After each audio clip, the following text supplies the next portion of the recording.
Hello दोस्त। HP का first lecture first semester. आज का टॉपिक है सेलुलर लेवल ऑर्गेनाइजेशन।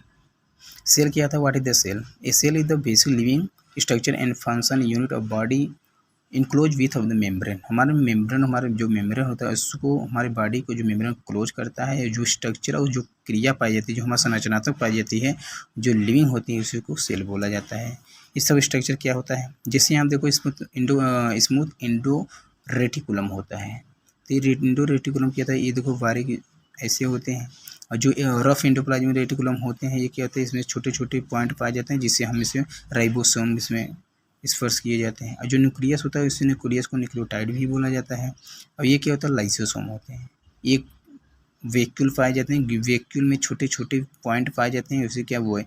लाइसोसोम होते हैं।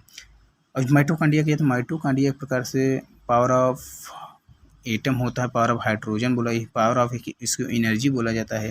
ये एटीपी का एक प्रकार का ऊर्जा है। प्लाज्मा मेम्ब्रेन की बाहर लेयर, आउटर लेयर को क्या प्लाज्मा मेम्ब्रेन होता है। राइबोसोम क्या होता है? राइबोसोम छोटे छोटे जो पॉइंट होते हैं, उसी को राइबोसोम बोले जाते हैं। There are the about two different type of cell. हमारे two different type of cell और बॉडी सेल होते हैं।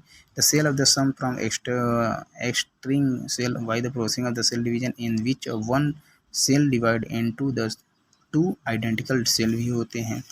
और इसका पार्ट जो होता है, कई पार्ट पाए जाते हैं। जैसे हम देखो, सेल का पार्ट होते हैं cell plasma membrane, cytoplasma, rough endo reticulum, smooth endo reticulum होता है, Golgi complex, lysosome, ribosome, mitochondria, centrosome and nucleus भी होते हैं। तो ये क्या होता है? ये प्लाज्मा मेम्ब्रेन होता है। It form outer flexible surface होते हैं ये out of the cell that separated its internal environmental होते हैं। Internal environmental for the external environmental, मतलब इंटरनल मतलब अंदर और बाहर के इन्वायरमेंटल होते हैं। It give of the shape to the cell. जो हमारे जो सेल जो हमारे सेल होते हैं, वो देते हैं क्या? आकार के देते हैं। Type the release of the barrier regulator. ये बैरियर रेगुलेट करता है, मटेरियल को फ्लो करता है, आउट करता है। उसके बाद flow communication with the cell. Cell जो होता है एक्सटर्नल इन्वायरमेंटल और इंटरनल इन्वायरमेंटल को क्या करता है? सुरक्षित बचाता है हमारी बॉडी को। उसके बाद क्या होते हैं?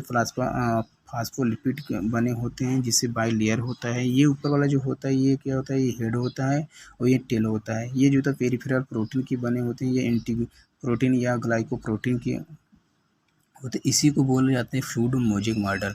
बोला जाए फ्लूइड मोज़ेक मॉडल इसी को बोला जाता है, जो प्लाज्मा मेम्ब्रेन होते हैं। साइटोप्लाज्मा क्या होता है? ये जेली लाइक फ्लूइड होते हैं। जो साइटोप्लाज्मा होता है, वो जेली लाइक स्ट्रक्चर होते हैं, जिसमें यहाँ मैंने बताया था, जो प्लाज्मा में जो यहाँ देखो जेली लाइक स्ट्रक्चर होते हैं प्लाज्मा सेंट्रोसोम में jelly like. Cell inside of the between the nucleus plasma membrane. ये क्या होता है? न्यूक्लियस और प्लाज्मा मेम्ब्रेन के बीच में पाए जाते हैं, वो जेली लाइक होते हैं। और इसमें क्या साइटोसोल क्या होता है? It is the transferred viscous fluid of the cytoplasm. जो हमारा सिस्टोल होता है, ये जो होता है एक विस्कस टाइप के फ्लूइड होते हैं, जिसे चिपचिपापन होता है। विच कंटेंट 75 टू द 90% वाटर। इसमें क्या होता है? वाटर 90% पाया जाता है, और प्रोटीन, लिपिड्स, कार्बोहाइड्रेट, ये सब सिस्टोटोल में पाए जाते हैं। ऑर्गेनेल क्या होता है? देयर आर द ऑर्गेनेल होता है प्रेजेंट साइटोप्लाज्मा। जो साइटोप्लाज्मा होता है, वो प्रेजेंट कहाँ होता है? ऑर्गेनेल्स में। And perform the specific function होते हैं। क्या होता है? Specific function. उसके बाद देखा जाए माइटोकॉन्ड्रिया क्या होता है? Mitochondria general ATP and the therefore are called the power of house. मैंने बताया कि माइटोकॉन्ड्रिया क्या होता है? एक प्रकार का पावर ऑफ हाउस सेल बोला जाता है। The number of the mitochondria vary from of the cell depending होते हैं ऑन द एनर्जी रिक्वायरमेंट। ये माइटोकॉन्ड्रिया जो होता है consist we of the lipid protein या membrane outer mitochondria. It is the intent of the cages by the whole inner mitochondria consist of. जिसमें क्या बोला जाए कि एटीपी का एक घर होता है mitochondria, power of house cell होता है। न्यूक्लियस क्या होता है? न्यूक्लियस का the nucleus is the usually spherical of oval in shape and largest structure of the cell. ये हमारे जो कोशिका होते हैं, बहुत लार्जेस्ट स्ट्रक्चर पाए जाते हैं। और न्यूक्लियस मेम्ब्रेन के डबल मेम्ब्रेन के अंदर होता है। Which of the separate nucleus from the cytoplasm या न्यूक्लियस कंटेन स्फेरिकल स्ट्रक्चर होते हैं। Nucleus contain of the aggregation of protein होते हैं। इसमें जो न्यूक्लियस होता है, न्यूक्लियस के अंदर आरएनए और डीएनए भी पाया जाता है। आरएनए और डीएनए में अंतर यही होता है कि जैसे इसमें पूछा कि आरएनए और डीएनए में क्या होता है। जैसे डीएनए आ गया, डीएनए हो गया, ये क्या होता है आरएनए। तो डीएनए जो होता है, इसमें डीएनए जो स्ट्रक्चर होता है ऐसे ऐसे होता है, डीएनए का स्ट्रक्चर ऐसे।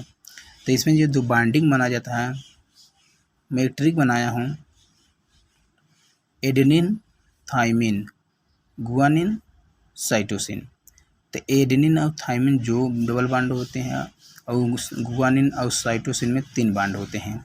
इसमें ये डीएनए का स्ट्रक्चर होता है, हेलिकल स्ट्रक्चर होता है डीएनए का। इस मैंने ये बता दी, जैसे मैं एक ट्रिक बनाया है, और इससे क्या एडेनिन होता है, क्या होता है एडेनिन डबल बांड होता है और थाइमिन होता है। तो इसको मैं आलू, इसको टमाटर नाम दिया था, आलू टमाटर। और इसमें दिया था गुड़ और शक्कर। जी से क्या था गुड़ होता है, स से शक्कर। इसके बीच में डबल ट्रिपल बांड होते हैं। और ट्रिपल बांड मैंने कैसे ट्रिक बनाया था, जैसे मैंने बताया था ए बी सी तीसरे पाया, तो इसे बोलते हैं ट्रिपल बांड, डीएनए में होता है।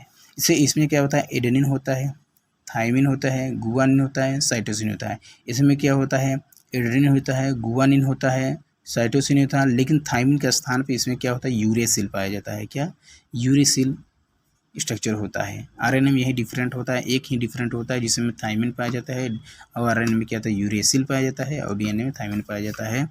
थैंक यू, हमारे वीडियो पर बने रहिए आप लोग।